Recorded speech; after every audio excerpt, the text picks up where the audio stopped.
Hello, beautiful people. My name is Carrie. I use tarot and oracle cards to bring you messages for your mundane and spiritual growth. Today, I wanted to bring you along on a journey as I read the cards, give you a little behind the scenes look at what I'm looking at when I'm giving you a reading. I encourage you, while we're going through this reading, go ahead and gaze at the cards in front of you and see what kinds of patterns you may notice, what symbols might stand out to you individually, and comment in the comment section anything that you may understand, any insights that you gain, how the reading is relevant to you. So let's go ahead and get started.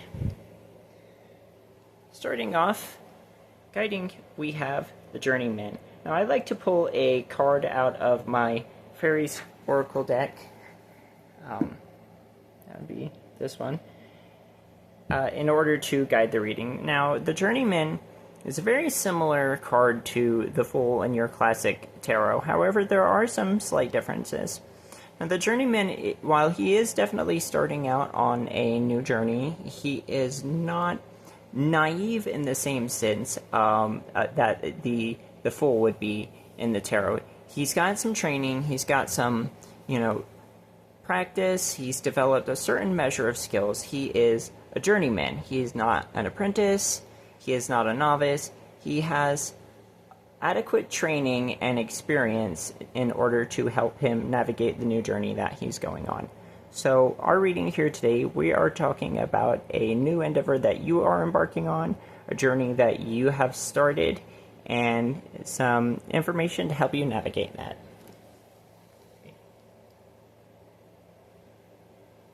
Alright, so usually when I spread out the tarot, what I tend to have naturally come out kind of organically is we'll say, a beginning, a middle, and an end to the reading.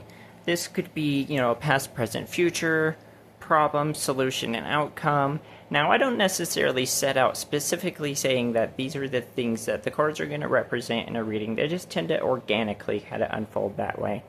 And I'll do individual cards as like a sentence, in the same way that, somebody would be communicating to you on this top row here, okay?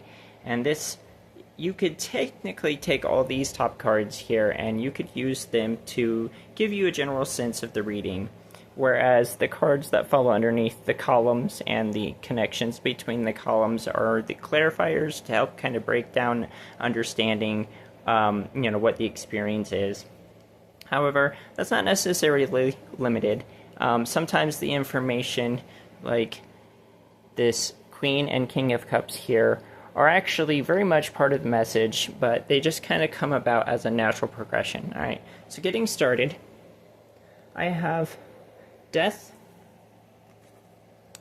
and the Seven of Wands.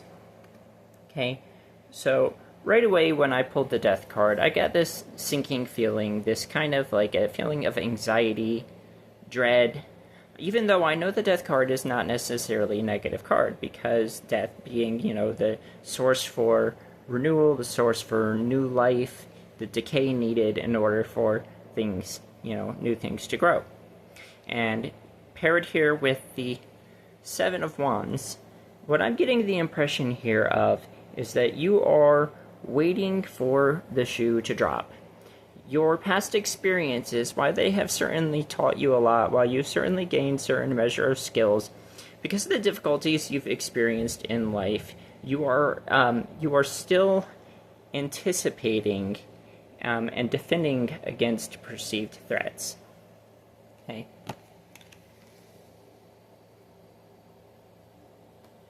But the next part of the message ends up being the Page of Cups and the Knight of Pentacles. Now, I was looking at the Page of Cups and the Knight of Pentacles, and intuitively they felt pretty good. You've got the Page of Cups, that inspiration, that creativity, the Knight of Pentacles being that one step at a time type of an individual, and maybe you have learned to take things a step at a time. You know the processes and structures that allow you to succeed in something, right? So I'm looking at this inspiration and this steady movement forward and wondering, well, how does it relate to death and the Seven of Wands. So I asked for a clarifier on that one, and we got the Two of Swords. Looking at the Two of Swords here, a lot of people today might think that this is the you shall not pass card. However, I don't read the Two of Swords in that manner. I read it in a more old understanding of the card, which is I am not inhibiting you, I am not stopping you, right?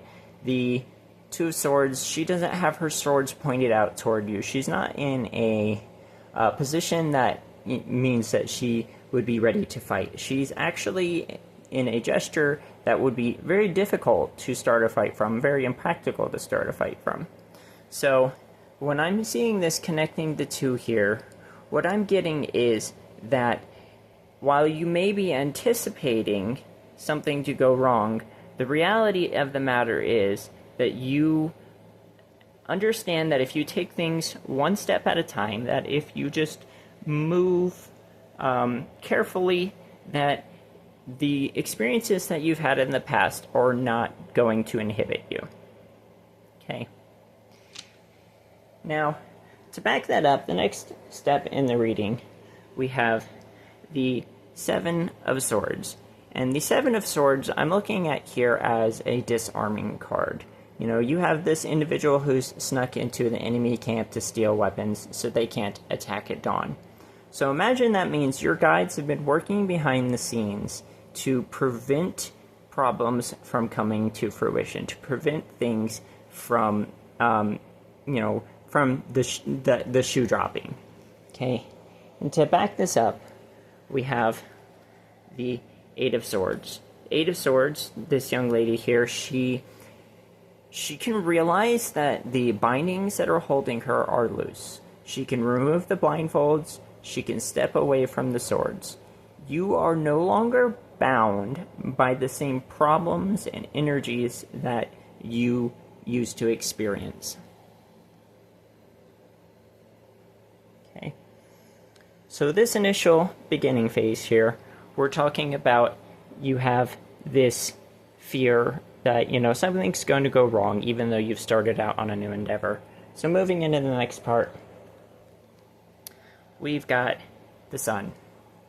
Now the Sun is very much a card of joy, very much, a renewed sense of, innocence. And the thing about the Sun, though, if you look, there's this wall, okay? This wall that they're riding alongside. And that's to say that the individual being represented by the Sun, yourself, you have gone through things. You've had experiences that have shaped you into who you are. You've had, challenges, ups and downs that you have overcome in order for you to renew yourself. Okay, and clarifying on that, we have the King of Swords and the Six of Wands. Now, the King of Swords is very much an individual who they have a clear, sharp focus. They know how to handle themselves. I'm getting the impression with the King of the Swords that you, if something were to go wrong, you have the skills to handle it. Now, just because you have the skills doesn't mean that something is going to go wrong, but you have the ability to handle it. And you have the Six of Wands here. This is your victory card. So you have the ability, because of what you've been through, to come out on top in whatever circumstances. Okay. All right. Next up, we have the Six of Pentacles. Okay. Looking at the Six of Pentacles, I'm getting the impression of a benefactor. Somebody has recognized a skill that you have and wants to, well, for lack of better terms, hire you. Wants to assist you, wants to give to you, wants to benefit you. Let's say, for example, if you have a trade skill, we'll just say plumbing. You've developed the capacity, you've got the skills, you have your tools. Maybe you haven't been in the trade for a super long time, but you know what you're doing because your teacher was a really good teacher and you've got the skills. Somebody recognizes the skills that you have. Or if, say, you're a creative type, somebody recognizes your art and wants your services. You might be worried initially what could go wrong, but the thing of the matter is something is already going right. You are being recognized for what you bring to the table. Okay. Let's go ahead and look at this Three of Cups and the Wheel of Fortune. Okay. Being that these are under that Six of Pentacles, that benefactor, what I'm getting here is that you are entering into a new phase of your life, right? This Wheel of Fortune also speaks of, a dramatic change, the ups and downs, something in your life flipping over, okay? You've had negative experiences, you've had difficulties and struggles in the past. It's true, but because you have somebody who's recognized what you bring to the table, they want to benefit you. This is going to be a life-changing thing. You are entering into a new season in your life.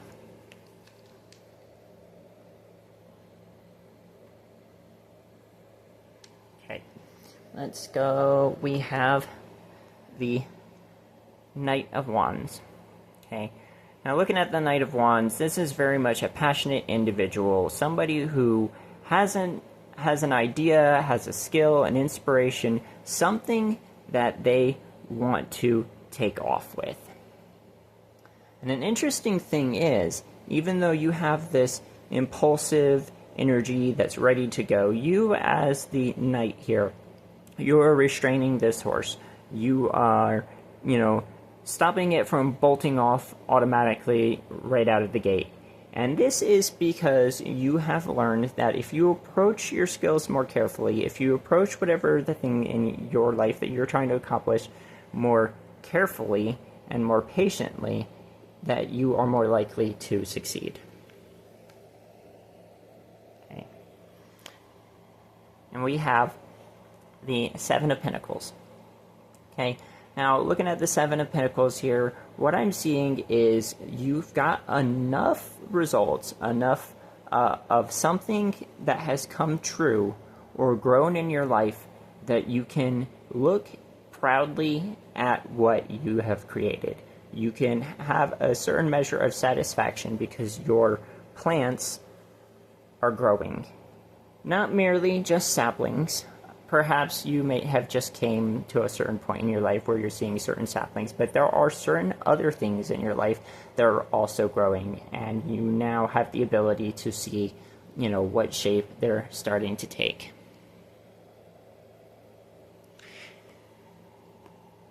And then we go on to the Empress.